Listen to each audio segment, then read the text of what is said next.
E o Canal Livre está de volta para o último bloco. Patrícia, sua pergunta. Quem deve ser responsabilizado pela disseminação das fake news? O carinha que está ali na garagem, seja na Macedônia, Poços de Caldas, ou a plataforma, ou seja, ou o Facebook, a mídia social, o WhatsApp? Existe hoje essa é uma resposta que está numa zona cinzenta hoje, né? Os órgãos reguladores estão em cima das plataformas para ver o que eles podem fazer mais, e eles podem fazer bastante. O principal é não dar visibilidade a sites que praticam esse tipo de coisa, mas assim, a opinião mais difundida é que a responsabilidade final é de quem produz esse conteúdo. Não de quem propaga. Não no Facebook. Não, eles podem fazer muito mais para não dar visibilidade a esse tipo de site, sem dúvida, porque eles controlam a visibilidade. Eles estão fazendo? O Facebook fez muita coisa depois da eleição. Agora, eu acho que sempre, do ponto de vista do telespectador, da pessoa que não trabalha diretamente com isso, sempre vai ficar com a impressão que é enxugar gelo. Né? Que você é responsável. Você pega uma garagem, mas tem uma garagem do outro lado. E esse é o tema que eu acho que é um tema bem importante. Isso não significa que esse argumento é o seguinte: o fato de se combater o homicídio não acaba o homicídio, mas não significa que tem que parar de combater o homicídio. Claro, certo? Claro, então você não pode usar um argumento com esse para dizer que não tem que combater. Mas o sentimento da disseminação continua. Eu queria voltar àquela fala da entrevistada sobre você comparar informações e fontes, checar isso aí.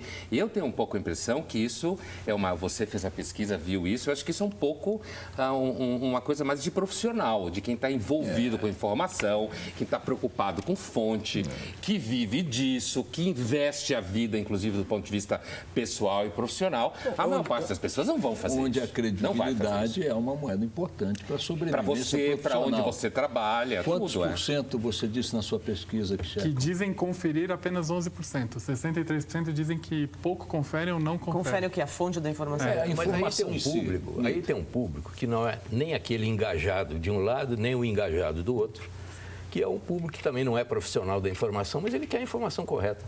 A impressão que eu tenho é que a salvação do bom jornalismo está aí, nesse público. Ele precisa crescer, esse público.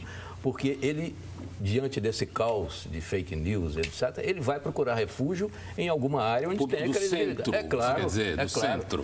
É o centro no sentido inteiramente positivo. Não de pântano. Não, ele vai buscar um refúgio num lugar onde haja credibilidade. Essa, para mim, é a grande expectativa do jornalismo profissional.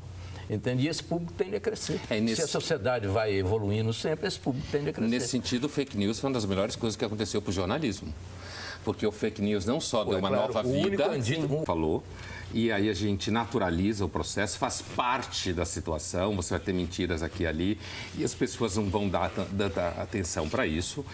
Eu concordo que a gente tem menos guerras hoje, mas há fortes indícios de que hoje, quando se tem combates, morrem mais civis do que morria antes. Antes morria mais soldado, as guerras marcham para serem muito mais profissionais e técnicas e com algoritmos, enquanto que a população civil fica mais à mercê desse tipo de ataque. Com isso eu quero dizer o seguinte, Boechat, eu não tenho nenhuma visão de catástrofe.